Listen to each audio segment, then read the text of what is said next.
This is the Lone Crater YouTube. We hope this video helps.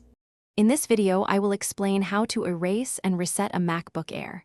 First, before beginning any reset process, it is crucial to back up all your important files and personal data. You can use an external hard drive or a cloud storage service for this, ensuring nothing valuable is lost. Make sure your MacBook Air has sufficient power, ideally connected to its charger, for a smooth process.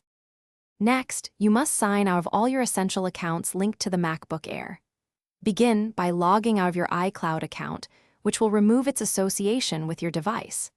Then, open Messages and deactivate iMessage to prevent future texts from appearing on the erased machine.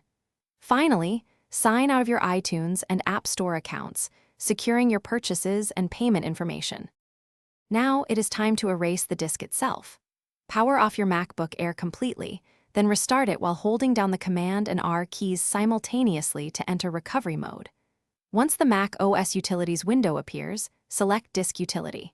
Choose your main internal drive, usually named Macintosh HD, and click the Erase button.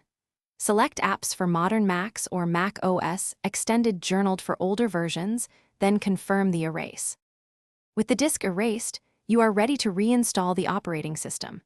Make sure your MacBook Air is connected to a reliable internet connection, preferably Wi-Fi, as the installer will download macOS.